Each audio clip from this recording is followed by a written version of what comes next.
John Stuart Mill का जन्म 20 मई 1806 ईस्वी को लंदन, इंग्लैंड में हुआ था। वे एक नैतिक सिद्धांतकार थे जो सुधार युग में एक प्रचारक के रूप में भी प्रमुख थे। मानवीय स्वतंत्रता के उपासकों में मिल का नाम सबसे अधिक उल्लेखनीय है और इस संबंध में उसकी गणना मिल्टन तथा वोल्टेयर के साथ की जा सकती है। उसने अपने स्वतंत्रता संबंधी विचारों की अभिव्यक्ति अपनी अमर कृति स्वतंत्रता ऑन लिबर्टी में की है, जिसकी तुलना इस विषय पर मिल्टन की एरोपिजेटिका से ही की जा सकती है। मिल ने अपनी इस पुस्तक में व्यक्ति स्वातंत्र्य के दो पहलुओं पर बल दिया, विचार स्वातंत्र्य और कार्य स्वातंत्र्य। मिल की पुस्तक ऑन लिबर्टी में उसने व्यक्ति स्वातंत्र्य के दो पहलुओं पर बल दिया है, पहला विचार स्वातंत्र्य और दूसरा कार्य स्वतंत्र। ठीक है, यानी विचार की स्वतंत्रता और कार्य की स्वतंत्रता। मिल विचार स्वातंत्र्य का कट्टर समर्थक था और इस संबंध में उसका मूलभूत विचार यह था कि हम सत्य को केवल तर्क वितर्क द्वारा ही जान सकते हैं और विचारों के संघर्ष में सदैव सत्य की ही विजय होती है। अतः प्रत्येक व्यक्ति को विचार और अभिव्यक्ति की पूरी स्वतंत्रता प्राप्त होनी चाहिए और राज्य के द्वारा किसी भी प्रकार की विचारधारा या भाव अभिव्यक्ति पर कोई बंधन नहीं लगाया जाना चाहिए। किसी विचार का दमन करना सत्य का दमन करना है, क्योंकि यह जरूरी नहीं है कि सामान्य स्वीकृत विचार सत्य हो।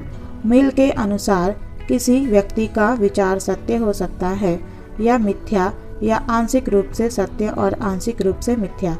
यदि सत्य मत को रोका जाता है तो समाज और अधिकारी वर्ग विश्व को सच्चाई जानने से रोकते हैं।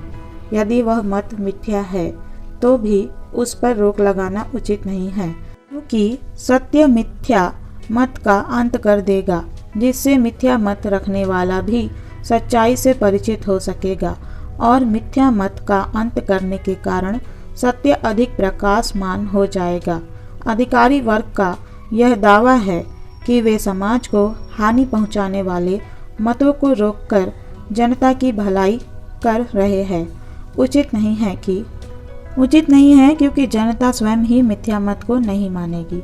यदि कोई विचार केवल आंशिक रूप से सत्य है तो भी प्रतिबंध लगाना उचित नहीं, क्योंकि उसमें कुछ तो सत्य है ही। सत्य को हम नित्य विरोधी विचारों के संपर्क में लाकर ही जीवित रख सकते हैं, क्योंकि सत्य विवाद के किसी एक पक्ष की बपौती नहीं है। सत्य के अनेक पक्ष होते हैं और ये विभिन्न पक्ष परस्पर विरोधी नहीं वरन पूरक होते हैं। वास्तव में विभिन्न दृष्टिकोणों से देखने पर ही हम सत्य के पूर्ण रूप को समझ सकते हैं। मिल न केवल सभी सामान्य व्यक्तियों को वरन सनकी व्यक्तियों को भी विचार की स्वतंत्रता देने के पक्ष में है, क्योंकि उसका कहना है कि जिन्हें एक ज़माने में सनकी समझा गया था वे आज महान व्यक्ति समझे जाते हैं। सुकरात और ईसा मसीह अपने ज़माने में सनकी ही तो समझे जाते थे, लेकिन आज ये हमारी दृष्टि में पूज्य है। इस संबंध में उसका कथन है कि 10 सनकी व्यक्तियों में से 9 निरर्थक बुद्धू हो सकते हैं, किंतु 10वां व्यक्ति मानव जाति के लिए इतना लाभदायक हो सकता है कि जितने अनेक साधारण व्यक्ति मिलकर भी नहीं हो सकते। मिल व्यक्ति स्वातंत्र्य की रक्षा न केवल राज्य के हस्तक्षेप वरन असहिष्णु समाज, बहुमत और परंपराओं के दबाव से भी करने के लिए प्रयत्नशील है। सेबाइन का विचार है कि मिल को डर था कि स्वतंत्रता के लिए सबसे बड़ा खतरा सरकार की ओर से नहीं आता वरन ऐसे बहुमत की ओर से आता है जो नवीन विचारों के प्रति असहिष्णु होता है, जो विरोधी अल्पसंख्यकों को संदेह की दृष्टि से देखता है और जो अपनी संख्या के जोर से उन्हें दबा देना चाहता है। मिल का विचार था कि बहुमत सदैव ही ठीक नहीं हुआ करता, अतः बहुमत के द्वारा अल्पमत का दमन नहीं किया जाना चाहिए। मिल इस बात पर बल देता है कि शासन को किसी प्रकार के दमन का अधिकार प्राप्त हो ही नहीं सकता, चाहे उसे इसमें जनता का ही समर्थन क्यों ना प्राप्त हो। इस संबंध में सर्वश्रेष्ठ सरकार को भी सबसे बुरी सरकार से अधिक अधिकार प्राप्त नहीं हो सकता। मिल के ही शब्दों में यह हानिकारक है, जबकि शासन इसका प्रयोग जनमत के विरुद्ध करता है, और उस समय इससे भी अधिक हानिकारक है जबकि इसका प्रयोग जनमत के अनुकूल किया जाता है। यदि एक व्यक्ति को छोड़कर संपूर्ण मानवता एक ही विचार की हो, तो भी मानवता को इस एक व्यक्ति को मौन रखने का इससे अधिक अधिकार नहीं हो सकता, जितना कि इस एक व्यक्ति को मौन रखने का इससे अधिक अधिकार नहीं हो सकता, जितना कि उस एक व्यक्ति को, यदि उसके पास शक्ति हो, तो संपूर्ण मानवता को मौन रखने का अधिकार हो सकता है। विचार और अभिव्यक्ति की स्वतंत्रता का समर्थक बनकर मिल ने वास्तव में इंग्लैंड की संसदात्मक पद्धति और इंग्लैंड के विचार विमर्श में विश्वास को ही मान्यता दी थी। कार्य स्वातंत्र्य। मिल के द्वारा विचार और अभिव्यक्ति की स्वतंत्रता के पूरक के रूप में कार्य की स्वतंत्रता का प्रतिपादन किया गया है। मिल के अनुसार कार्य स्वातंत्र्य में व्यक्ति का व्यक्तित्व प्रकट होता है और यह उसकी आत्मोन्नति का मार्ग है। उसके अनुसार कार्य की स्वतंत्रता मानव जीवन के सुख का एक मुख्य तत्व है और वही वैयक्तिक एवं सामाजिक प्रगति का भी आवश्यक तत्व है। लेकिन विचार स्वातंत्र्य और कार्य स्वातंत्र्य में एक अंतर है। हमारे कार्यों का प्रभाव समाज के अन्य व्यक्तियों के जीवन पर पड़ता है, इसलिए समाज या अन्य व्यक्ति अपनी सुरक्षा के हित में व्यक्ति की स्वतंत्रता पर आपत्ति कर सकते हैं। इसलिए एक व्यक्ति को विचार की स्वतंत्रता तो निरपेक्ष रूप में प्राप्त हो सकती है, लेकिन कार्य की स्वतंत्रता उस सीमा तक ही प्राप्त हो सकती है जहाँ तक स्वतंत्रता अन्य व्यक्तियों को इसी प्रकार की स्वतंत्रता में बाधक नहीं बनती। मिल मानव कार्यों को दो भागों में विभाजित करता है। पहला स्वविषयक यानी सेल्फ रिगार्डिंग और दूसरा परविषयक यानी अदर्स रिगार्डिंग। पहले क्षेत्र के अंतर्गत वे कार्य आते हैं जिनका संबंध व्यक्ति के व्यक्तिगत जीवन से होता है। इस क्षेत्र में सोना, पहनना, खाना और आचार विचार आदि कार्य आते हैं। मिल इन कार्यों के संबंध में व्यक्ति को पूर्ण स्वतंत्रता प्रदान करने के पक्ष में है। उसका तो यहाँ तक कहना है कि यदि व्यक्ति अपने घर में जुआ खेलता है अथवा मद्यपान करता है और यदि उसके इस कार्य का प्रभाव समाज पर नहीं पड़ता, तो व्यक्ति को ऐसा करने का पूरा अधिकार होना चाहिए। इसी प्रकार यदि कोई व्यक्ति रहन सहन के तरीकों या समाज की प्रचलित व्यवस्थाओं की चिंता किए बिना अपने निजी तरीके से रहता है, तो इसमें राज्य या समाज के अन्य व्यक्तियों द्वारा कोई हस्तक्षेप नहीं किया जाना चाहिए। परविषयक अदर्स रिगार्डिंग क्षेत्र में वे कार्य आते हैं जिनका प्रभाव समाज के अन्य व्यक्तियों पर पड़ता है। परविषयक कार्यों में व्यक्ति की स्वतंत्रता सीमित होती है, विशेषकर जबकि उसके कार्यों से अन्य व्यक्तियों की स्वतंत्रता में बाधा पहुंचती हो। इस संबंध में मिल लिखता है, वह एकमात्र उद्देश्य जिसके लिए व्यक्तिगत या सामूहिक रूप से मानव जाति को अधिकार प्राप्त है कि वह अपने किसी सदस्य की स्वतंत्रता में हस्तक्षेप कर सके, आत्मरक्षा ही है।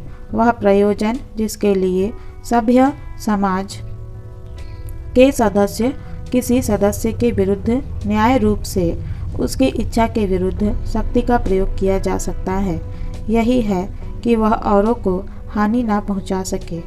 उनके ही भौतिक या नैतिक हित के नाम पर उसकी स्वतंत्रता में हस्तक्षेप नहीं किया जा सकता। अपने ऊपर, अपने शरीर और मस्तिष्क पर व्यक्ति संप्रभु है। मिल का विचार है कि विविधता से ही मानवीय प्रगति का मार्ग प्रशस्त होता है, इसलिए वह सबके लिए एक सा जीवन रखना सामाजिक विकास के विरुद्ध मानता है। मिल व्यक्ति की स्वतंत्रता को सामाजिक रीति रिवाजों से भी मुक्त करना चाहता है, क्योंकि इन रीति रिवाजों से रूढ़िवादी दृष्टिकोण का उदय होता है, जो मानवीय व्यक्तित्व के विकास में बाधक होती है। इस प्रकार मिल व्यक्ति के लिए कार्य की स्वतंत्रता का प्रतिपादन करता है, लेकिन उसका विचार है कि कुछ परिस्थितियों में व्यक्ति की स्वतंत्रता की रक्षा के लिए राज्य व्यक्तिगत जीवन में हस्तक्षेप कर सकता है। यदि व्यक्ति स्वतंत्रता का अनुचित प्रयोग करता हुआ अन्य व्यक्तियों की स्वतंत्रता में बाधक हो। जब मनुष्य स्वतंत्रता के अनुचित प्रयोग द्वारा अपने कर्तव्य पालन को भूल जाए। संकटकालीन स्थिति का सामना करने के लिए भी व्यक्ति को अपनी स्वतंत्रता का कुछ अंश त्यागने के लिए बाध्य किया जा सकता है। निष्कर्ष स्वरूप में हम मिल के स्वतंत्रता संबंधी विचारों को डेविडसन के अनुसार 3 शीर्षकों में इस प्रकार रख सकते हैं। पहला, व्यक्ति की भावनाओं और इच्छाओं को उचित स्थान दिया जाना चाहिए। बौद्धिकता द्वारा इनका पूर्णतया अपहरण नहीं किया जाना चाहिए।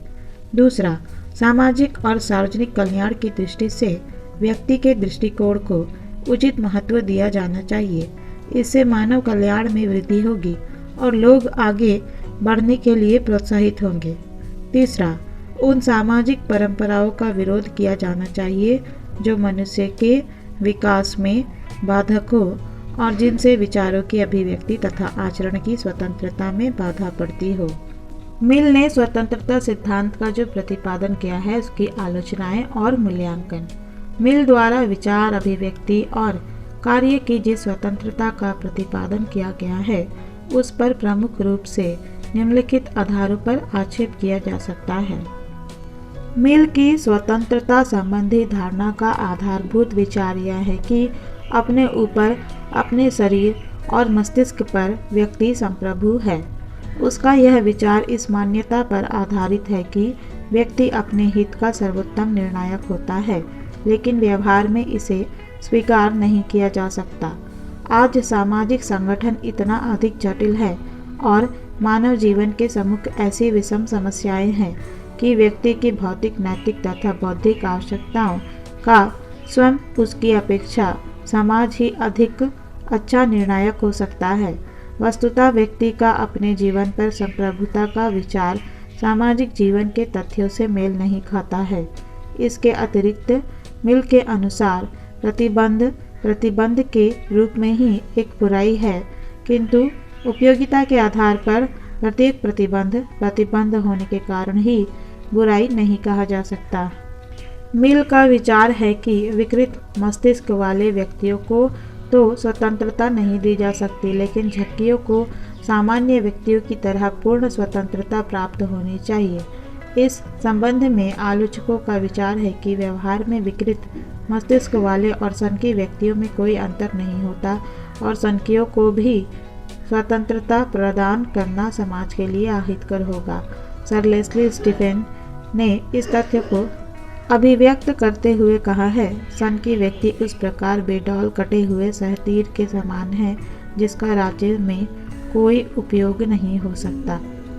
इसी प्रकार प्रोफेसर मैकन का मत है कि सनकपन व्यक्तिवाद का प्रहसन है। झक्कियों एवं सनकियों को सुकरात और ईसा जैसे अलौकिक और दिव्य पुरुषों की श्रेणी में रखना महान पुरुषों की स्थिति को न समझ पाना है। मिल की विचार स्वातंत्र्य संबंधी धारणा निश्चित रूप से दुराग्रहपूर्ण और असंतुलित है। उसके दुराग्रह का इससे बड़ा प्रमाण और क्या हो सकता है कि मिल सनकी व्यक्तियों को तो स्वतंत्रता प्रदान करने के पक्ष में है, किंतु पिछड़े हुए वर्गों और जातियों के व्यक्तियों को स्वतंत्रता से वंचित रखना चाहता है। ऐसी स्थिति में मिल की स्वतंत्रता समाज के उच्च वर्गों का विशेष अधिकार बनकर रह जाती है। मिल का कार्य स्वतंत्र सिद्धांत इस मान्यता पर आधारित है कि प्रत्येक व्यक्ति के कार्यों को स्वविषयक और परविषयक ऐसे 2 भागों में विभाजित किया जा सकता है और व्यक्ति के स्वविषयक क्षेत्र में समाज द्वारा कोई हस्तक्षेप नहीं किया जा सकता। सेबाइन इस विभाजन को बहुत ही बचकाना कार्य मानता है और व्यवहार में ऐसा विभाजन संभव भी नहीं है। वस्तुतः कोई भी कार्य ऐसा नहीं होता जिसके परिणाम कार्य करने वाले व्यक्ति तक ही सीमित रहे। अत्यधिक मदपान से व्यक्ति के स्वास्थ्य को हानि पहुंचती है और व्यक्ति समाज का उपयोगी सदस्य नहीं रह जाता है। इसी प्रकार जुआ खेलने का परिवार तथा समाज के व्यापक हितों पर विपरीत प्रभाव पड़ता है। आखिर जुए ने ही महाभारत को जन्म दिया था, अतः समाज इस प्रकार की स्थितियों में मौन कैसे रह सकता है। मिल इस बात पर बहुत बल देता है कि किसी भी व्यक्ति को बिना तर्क या समझ के कोई बात स्वीकार नहीं करनी चाहिए। जहाँ तक ऊंची बौद्धिक बातों का संबंध है, मिल की यह बात ठीक है, लेकिन यदि समाज का प्रत्येक व्यक्ति छोटी छोटी बातों पर भी तर्क करने लग जाए और बिना बहस के उन्हें मानने से इनकार कर दे, तो इसके परिणाम निश्चित रूप से अच्छे नहीं होंगे।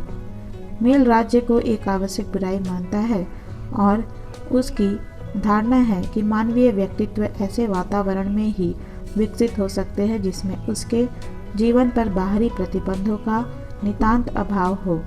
लेकिन मिल का यह विचार आज के युग की मान्यताओं से मेल नहीं खाता और इस कारण त्याज्य है। आज सभी पक्षों द्वारा इस बात को स्वीकार कर लिया गया है कि राज्य मानवीय व्यक्तित्व के विकास में सहायक और एक जन कल्याणकारी संस्था है। इन सब के अतिरिक्त मिल की स्वतंत्रता की धारणा पूर्णतया निषेधात्मक ही है। उसने जिस रूप में स्वतंत्रता पर विचार किया है और वह किसी भी प्रकार भावात्मक या सकारात्मक पॉजिटिव नहीं है। मिल यह नहीं बतलाता कि मूलतः स्वतंत्रता का विचार क्या है और इसके लिए राज्य की ओर से कौन कौन सी स्थितियाँ प्राप्त होनी चाहिए। इसके अतिरिक्त मिल के पास स्वतंत्रता का विचार तो है, लेकिन व्यक्ति के अधिकारों का कोई भी ठोस दर्शन नहीं है। व्यक्ति के अधिकारों के संबंध में एक सुस्पष्ट और व्यवस्थित दर्शन के अभाव में स्वतंत्रता की मूल अवधारणा मूर्त रूप ग्रहण नहीं कर सकती।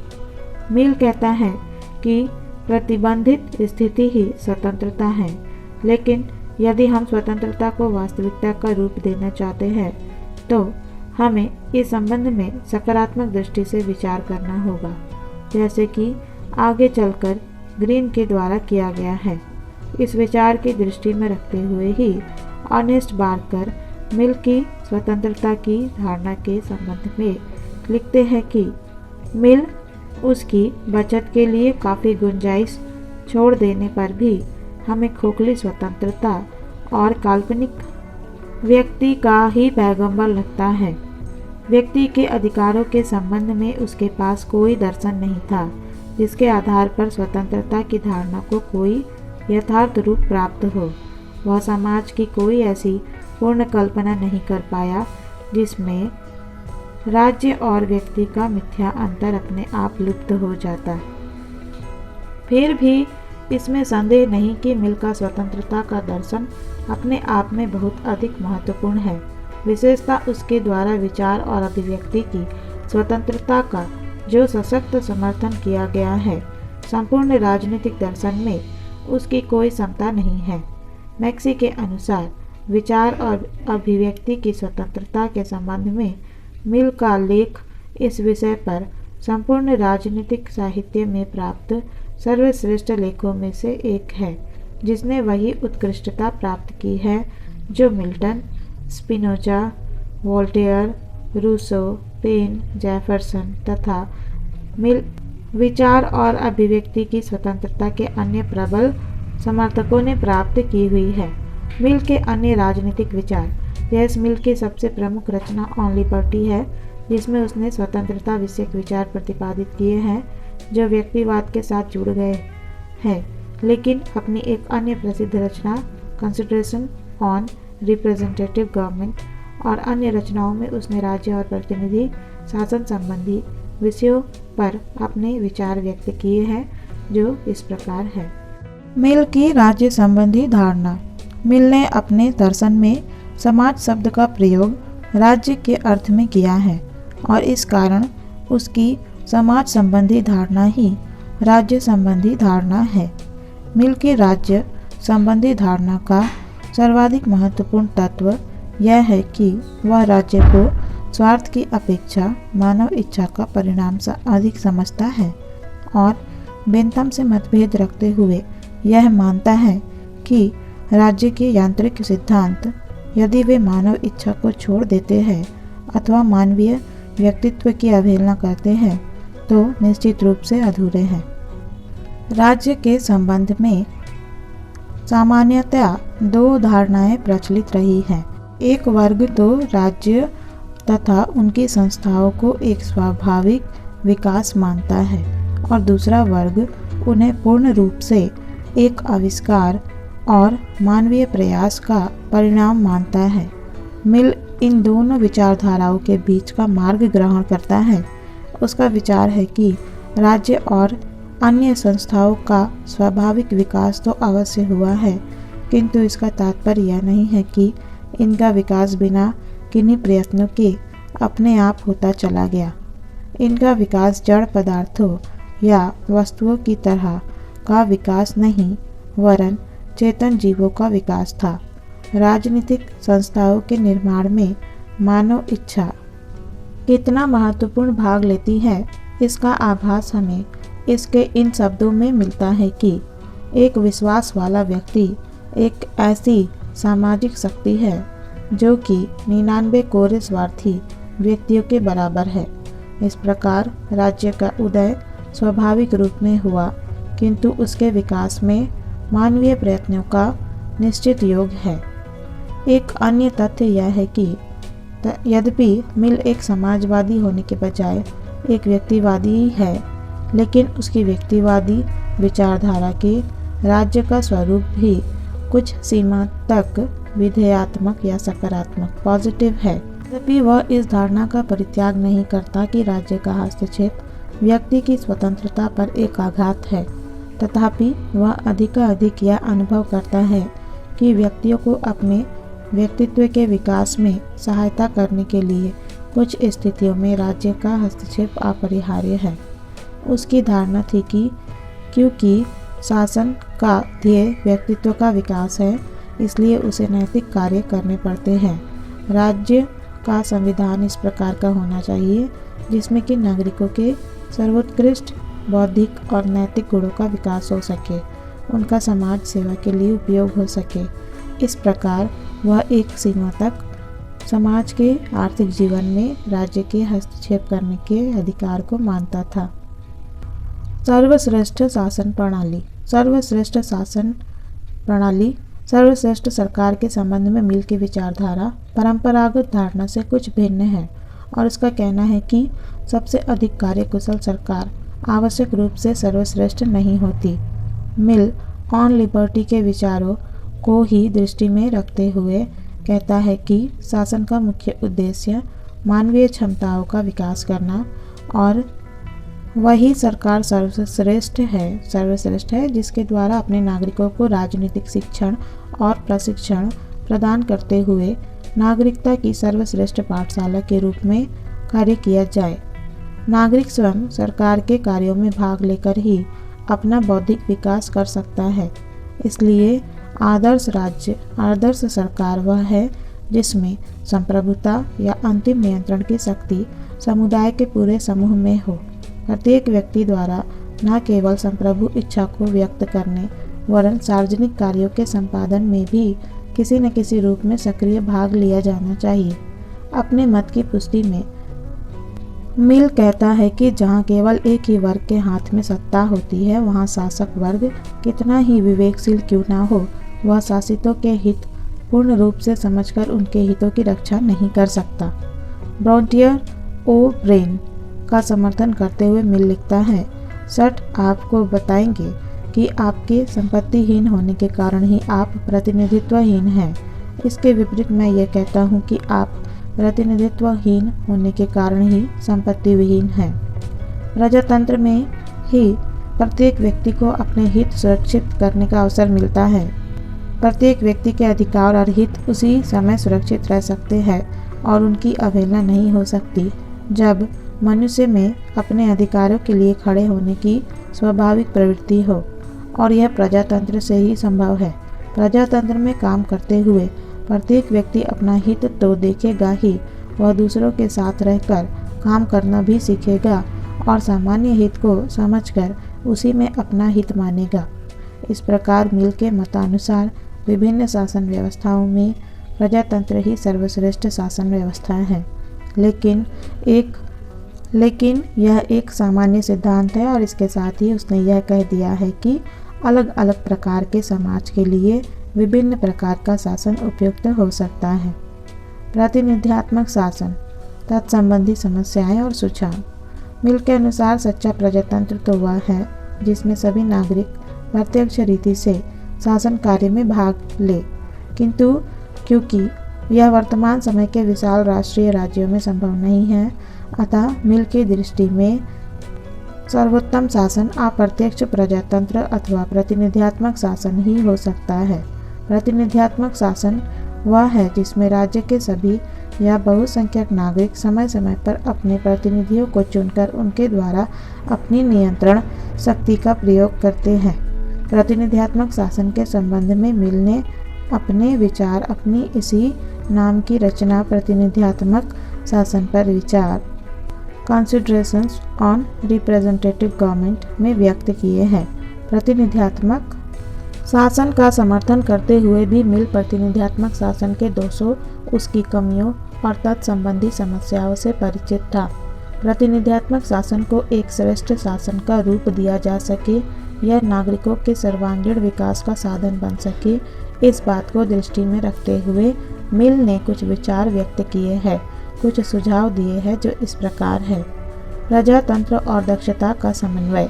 मिल इस बात से परिचित था कि जनप्रतिनिधि सामान्य योग्यता के व्यक्ति होते हैं और उनके द्वारा स्वयं ही अच्छे कानूनों का निर्माण तथा शासन व्यवस्था का भली भांति संचालन नहीं किया जा सकता। अतः मिल ने प्रजातंत्रीय और प्रशासनिक दक्षता के तत्वों का समन्वय करने पर बल दिया है। मिल के अनुसार विधि निर्माण का कार्य अधिक योग्यता और अनुभव का कार्य है, इसलिए यह कार्य विधानसभा का न होकर दक्ष और अनुभवी व्यक्तियों की एक छोटी संस्था का होना चाहिए। इस संस्था में राजनीतिक दलों के नेता तथा दक्ष सरकारी कर्मचारी हो। विधानसभा का कार्य इस समिति के कार्यों की आलोचना करना तथा अवसर पड़ने पर उन्हें पद से हटाने तक ही सीमित होना चाहिए। समाज के लिए नीति निर्धारण तथा विधियां बनाने का कार्य करने हेतु जनता के प्रतिनिधियों के अतिरिक्त शासन में दक्ष और कुशल कर्मचारियों की आवश्यकता होती है। मिल का सुझाव है कि इन कर्मचारियों की नियुक्ति निर्वाचन के स्थान पर परीक्षा लेकर एक स्वतंत्र आयोग द्वारा स्थायी रूप से की जानी चाहिए।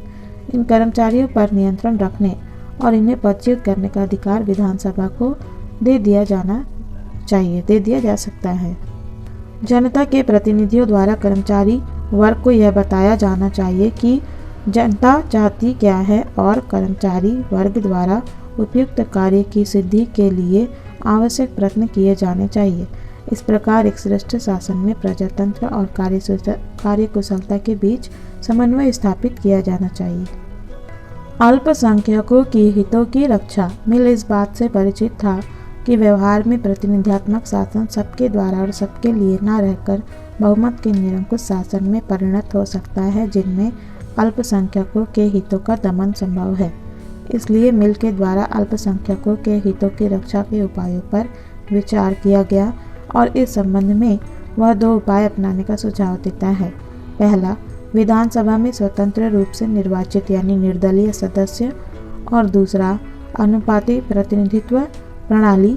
इनमें उसने प्रथम की अपेक्षा द्वितीय उपाय पर अधिक बल दिया है, यानी अनुपातिक प्रतिनिधित्व प्रणाली जो है उस पर ज़्यादा बल दिया है मिल ने।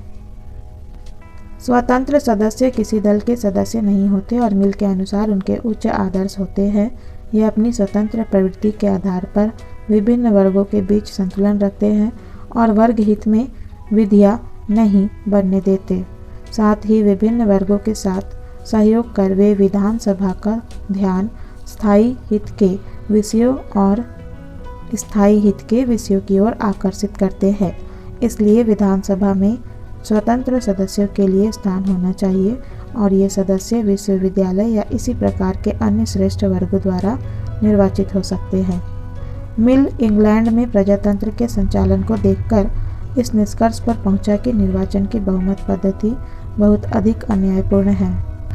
बहुमत पद्धति जो है, इस पद्धति में सर्वाधिक मत प्राप्त करने वाला उम्मीदवार निर्वाचित हो जाता है और उन व्यक्तियों को कोई प्रतिनिधित्व प्राप्त नहीं हो पाता जिन्होंने पराजित उम्मीदवारों को मत दिया था।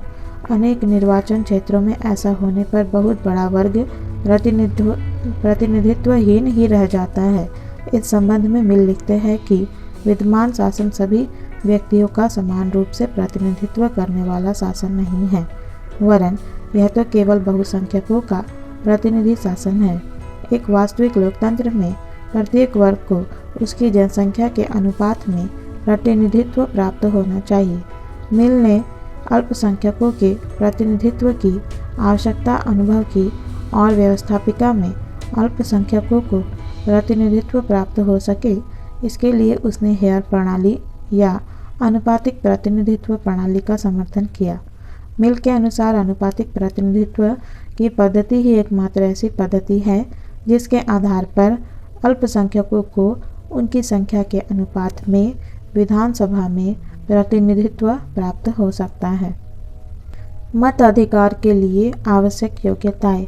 मिल प्रतिनिधित्वात्मक शासन का समर्थन करता है और वह स्त्रियों सहित सभी व्यक्तियों को मताधिकार प्राप्त करने के पक्ष में है, लेकिन उसका विचार है कि मतदाताओं को कुछ योग्यताएं प्राप्त होनी ही चाहिए। सर्वप्रथम वह मतदाताओं की शैक्षणिक योग्यता पर बल देता है और कहता है कि जो व्यक्ति साधारण रूप से पढ़ने लिखने और गणित के प्रश्न करने की योग्यता नहीं रखते, उन्हें मताधिकार कैसे दिया जा सकता है।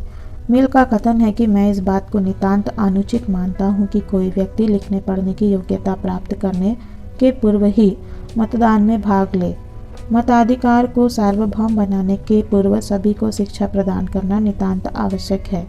इस संबंध में उसका सुझाव है कि राज्य के द्वारा निःशुल्क या बहुत ही कम शुल्क पर, जिसे निर्धन व्यक्ति भी वहन कर सके, शिक्षा प्रदान करने की व्यवस्था की जानी चाहिए।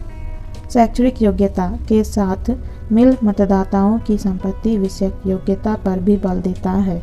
उसका विचार है कि वे व्यक्ति जिनके पास संपत्ति होती है, संपत्तिहीन व्यक्तियों की तुलना में अधिक उत्तरदायित्वपूर्ण ढंग से आचरण करते हैं। संपत्ति विहीन व्यक्ति राज्य की संपत्ति की उचित रूप से रक्षा नहीं कर पाते। बहुल या गुणात्मक मतदान, प्लूरल और वेटेड वोटिंग। मिल अनुभव करता है कि सभी व्यक्तियों के मत का मूल्य समान नहीं होता और अज्ञानी, मूर्ख तथा उदासीन प्रवृत्ति के व्यक्तियों की तुलना में बुद्धिमान, शिक्षित तथा उच्च गुणों वाले व्यक्तियों को मताधिकार की अधिक शक्ति प्राप्त होनी चाहिए। कम शिक्षित और मूर्ख व्यक्ति देश के सार्वजनिक जीवन पर हावी न हो जाए, इसके लिए मिल उच्च शिक्षा प्राप्त व्यक्तियों को एक से अधिक मत देने की बात का प्रतिपादन करता है। किन व्यक्तियों को अधिक मत प्राप्त होने चाहिए यह स्पष्ट करने के लिए उसके द्वारा नागरिकों को वर्गीकृत किया गया है और इस वर्गीकरण का आधार मानसिक, सांस्कृतिक और नैतिक गुण है। मिल अपनी इस पद्धति को गुणात्मक मतदान, वेटेड वोटिंग के नाम से पुकारता है। खुला या सार्वजनिक मतदान, ओपन बैलेट। मिल गुप्त मतदान का विरोध करते हुए खुले या सार्वजनिक मतदान को उचित समझता है। उसके मतानुसार मत देने का अधिकार एक पवित्र अधिकार है जिसका प्रयोग बुद्धिमत्ता, समझ और ईमानदारी के साथ सार्वजनिक रूप में किया जाना चाहिए। इस अधिकार के प्रयोग में गोपनीयता रखना गुपचुप किए जाने वाले अनुचित एवं अनैतिक कार्य के समान है। मिल के समान प्रोफेसर क्रिश्चियन ने भी गुप्त मतदान को कुत्सित चाल, सैडिस्ट ट्रिक कहा है। महिला मताधिकार। महिलाओं के मताधिकार का समर्थन करने की दिशा में मिल के द्वारा ब्रिटिश संसद के बाहर और भीतर दोनों स्थानों पर अत्यंत महत्वपूर्ण कार्य किया गया। संभवतः उसके द्वारा यह कार्य अपनी मित्र और पत्नी श्रीमती टेलर के प्रभाव के कारण किया गया। मिल के जीवन काल में विक्टोरिया के युग का मध्यांत चल रहा था। इस काल में महिलाओं को उच्च शिक्षा एवं उच्च पदों से वंचित रखा जा रहा था और सार्वजनिक जीवन में भी उनका प्रवेश निषिद्ध था। महिलाओं के लिए कोई द्वार खुला था तो केवल विवाहित जीवन बिताने का। जब कभी उनकी दशा सुधारने के लिए कोई आंदोलन किया जाता, विरोधी हमेशा महिलाओं की अयोग्यता का आश्रय लेकर उस आंदोलन को समाप्त कर देते थे। मिल ने बताया कि महिलाओं का पिछड़ापन किसी भी प्रकार उनकी बौद्धिक प्रतिभा की कमी का परिणाम नहीं है, वरन यह उनकी सदियों की दास्ता का परिणाम है। यदि दास्ता के बंधन से महिलाओं को मुक्त कर दिया जाए और उन्हें पुरुषों के समान ही उन्नति और विकास के अवसर दिए जाए तो कोई कारण नहीं कि वे पुरुषों के समान ही सिद्ध न हो सके। वह महिलाओं की स्वतंत्रता का इतना पक्षपाती था कि उसने ब्रिटिश संसद में इस प्रश्न पर सबसे पहले आवाज़ उठाई। उसका कहना था कि महिलाओं की दास्ता का अंत कर उन्हें उच्च शिक्षा एवं राजकीय नौकरियां दी जानी चाहिए। उसके मतानुसार स्त्री पुरुष की असमानता दूर करने का सबसे अच्छा उपाय यह है कि उन्हें पुरुषों के समान ही मताधिकार दिया जाए। सिजविक के समान ही उसका विचार था कि महिलाओं को मताधिकार से वंचित रखने का कोई औचित्य नहीं है।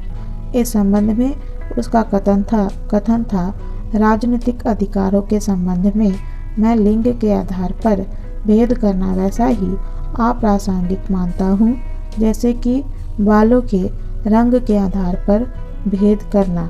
अगर कोई भेद ही करना हो तो महिलाओं को पुरुषों की तुलना में मताधिकार की अधिक आवश्यकता है, क्योंकि शारीरिक दृष्टि से निर्बल होने के कारण वे अपनी रक्षा के लिए विधि समाज पर अधिक निर्भर है।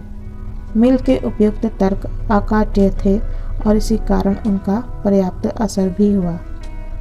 प्रतिनिधि के संबंध में धारणा। संसद में प्रतिनिधि के स्थान या स्थिति के संबंध में मिल के विचार वर्ग के समान है। वह प्रतिनिधि को जनता का प्रत्यायुक्त डेलीगेट मात्र ही नहीं मानता।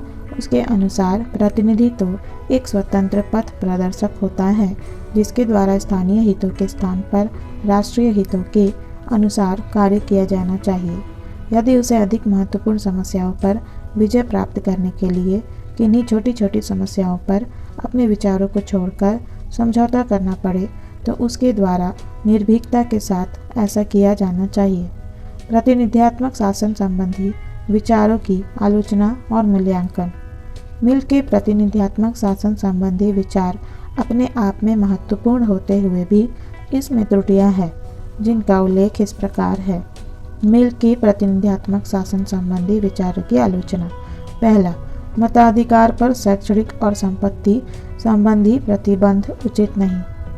मिल के द्वारा मताधिकार पर जो शैक्षणिक और संपत्ति संबंधी प्रतिबंध लगाए गए हैं, न तो वे सैद्धांतिक दृष्टि से औचित्यपूर्ण हैं और न ही व्यवहारिक। इसमें कोई संदेह नहीं है कि शिक्षा योग्यता के विकास का एक श्रेष्ठ माध्यम है, किंतु यह भी उचित नहीं है कि अनुभवजन्य योग्यता को कोई उचित महत्व नहीं दिया जाए।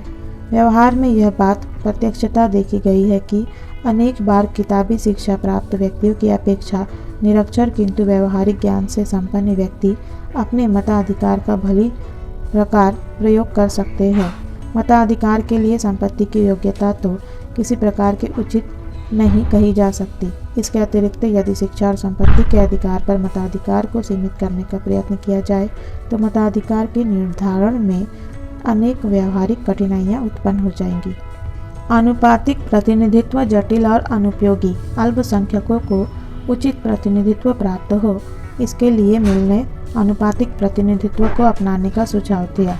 आनुपातिक प्रणाली के इस गुण के बावजूद यह निश्चित रूप से अधिक जटिल है और सर्वसाधारण इसे नहीं समझ सकते। इसके अतिरिक्त यह पद्धति छोटे छोटे अनेक राजनीतिक दलों के निर्माण को प्रोत्साहित कर प्रतिनिध्यात्मक शासन के लिए संकट का कारण बन सकती है। डॉक्टर फाइनर, लास्की, स्ट्रोंग और प्रोफेसर एस्मिन आदि सभी व्यक्तियों द्वारा आनुपातिक प्रतिनिधित्व की आलोचना की गई है। प्रोफेसर स्ट्रोंग के शब्दों में कहा जा सकता है कि सैद्धांतिक दृष्टि से आनुपातिक प्रतिनिधित्व सभी प्रकार से श्रेष्ठ प्रतीत होता है, किंतु व्यवहार में स्थिति ऐसी नहीं है। सार्वजनिक मतदान उचित नहीं। मिल ने जिस खुले या सार्वजनिक मतदान का प्रतिपादन किया है उसे भी उचित नहीं कहा जा सकता। सार्वजनिक मतदान को अपना लेने पर प्रजातंत्र न रहकर एक आतंकवादी और वर्गतंत्रीय व्यवस्था के रूप में परिणत हो जाएगा। गुणात्मक या बहुल मतदान अव्यावहारिक। मिल द्वारा प्रतिपादित गुणात्मक या बहुल मतदान सैद्धांतिक दृष्टि से भले ही उचित प्रतीत हो, किंतु व्यवहार में इसे अपनाने में अधिक कठिनाइयां हैं। कम और अधिक राजनीतिक योग्यता की बात करना तो सरल है, लेकिन इसका कोई औचित्यपूर्ण आधार ढूंढ लेना अपने आप में निश्चित रूप से एक समस्या है। इस प्रकार मिल के प्रतिनिध्यात्मक शासन संबंधी विचारों में कुछ दोष है और इनमें अव्यावहारिकता भी है, लेकिन इसके बावजूद उसके विचारों में अनेक प्रजातांत्रिक सुधारों का समावेश है। उसके द्वारा प्रजातंत्रीय और प्रशासनिक दक्षता के तत्वों के समन्वय का जो सुझाव दिया गया है वह उसकी राजनीतिक दूरदर्शिता का परिचायक है, और उसके द्वारा किया गया महिला मताधिकार का समर्थन भी नितांत औचित्यपूर्ण है। उसके द्वारा बहुमत की निरंकुशता के संबंध में जो ध्यान आकृष्ट किया गया है वह भी अपने आप में प्रशंसनीय है। वस्तुतः वह प्रतिनिधि शासन के दोषों और उसकी कमियों से परिचित तथा उन्हें दूर करने के प्रति जागरूक था। वेपर ने इस संबंध में लिखा है कि मिल प्रजातंत्र की बुराई से प्रजातंत्र की रक्षा करना चाहता था, क्योंकि वह तत्कालीन आवश्यकता थी और ऐसा करने में वह सफल रहा है। उसका महत्व चिरंजीवी तथा चिरस्मरणीय है। राजनीतिक दर्शन में मिल की क्या योगदान है, चलिए जानते हैं मिल की देन। राजनीतिक दर्शन को मिल की जो सर्वाधिक महत्वपूर्ण देन है वह है व्यक्ति की स्वतंत्रता और उसकी महत्ता का प्रतिपादन। मिल ने विचार तथा अभिव्यक्ति की स्वतंत्रता के संबंध में जो कुछ लिखा है वह न केवल आंग्ल भाषा वरन संपूर्ण राजनीतिक साहित्य में इस विषय पर सर्वश्रेष्ठ रचना है। वेपर ने उचित कहा है कि विचार स्वातंत्र्य के प्रतिरक्षण के संबंध में इससे उत्तमतर अन्य कोई रचना नहीं है। मिल अपने समय का सर्वप्रसिद्ध उदारवादी था और वह मानवीय व्यक्तित्व का विकास तथा मानवीय विविधताओं की रक्षा को प्रगति की कुंजी समझता था। कुछ थोड़े से रचनाशील तथा मौलिक प्रतिभाशाली व्यक्तियों के कार्य को वह कितना महत्व देता था यह उसके इन वाक्य से देखा जा सकता है। ये थोड़े से लोग ही पृथ्वी का लवण हैं, इनके बिना मानव जीवन प्रगतिहीन हो जाएगा। मिल का महत्व इस बात में है कि वह व्यक्ति को सरकार की निरंकुशता की अपेक्षा बहुमत की निरंकुशता तथा समाज के रीति रिवाजों की निरंकुशता से मुक्ति दिलाने की ही अधिक चिंता करता है, और सत्य रूप में इस बात का प्रतिपादन करता है कि प्रजातांत्रिक सरकार केवल प्रजातांत्रिक समाज में ही संभव है। सेबाइन के मतानुसार उदारवादी दर्शन में मिल का योगदान 4 बातों में है। पहला, उपयोगितावादी सिद्धांत में नैतिक भावना का मिश्रण कर उसने कांट के समान ही मानव व्यक्तित्व को मान्यता दी और नैतिक उत्तरदायित्व से उसका संबंध स्पष्ट किया। उसने सामाजिक तथा राजनीतिक स्वतंत्रता को स्वयं में अच्छा बताया। स्वतंत्रता केवल व्यक्तिगत नहीं वरन सामाजिक अच्छाई है। किसी विचार के दमन से व्यक्ति को नहीं वरन समाज को हानि पहुंचती है। स्वतंत्र समाज में उदारवादी राज्य का कार्य नकारात्मक नहीं वरन सकारात्मक है। एक पीढ़ी से भी अधिक तक दार्शनिक तथा राजनीतिक विचार के समस्त क्षेत्र में उसके प्रभाव की प्रधानता रही। उसके ग्रंथ विश्वविद्यालय के पाठ्यक्रम का भाग बन गए और वह अपने विरोधियों तथा अनुयायियों दोनों पर ही छाया रहा। राजनीतिक विचारधारा पर उसके प्रभाव के संबंध में बॉल ने लिखा है, और यदि लेखकों की योग्यता का निर्णय इस बात से होता है कि उनका नीति पर क्या प्रभाव पड़ता है, तो मिल का स्थान निश्चित रूप से ही ऊंचा है। एक न्यायशास्त्री, अर्थशास्त्री तथा राजनीतिक दार्शनिक के रूप में उसने अपने युग में एक अवतार समझा जाता था।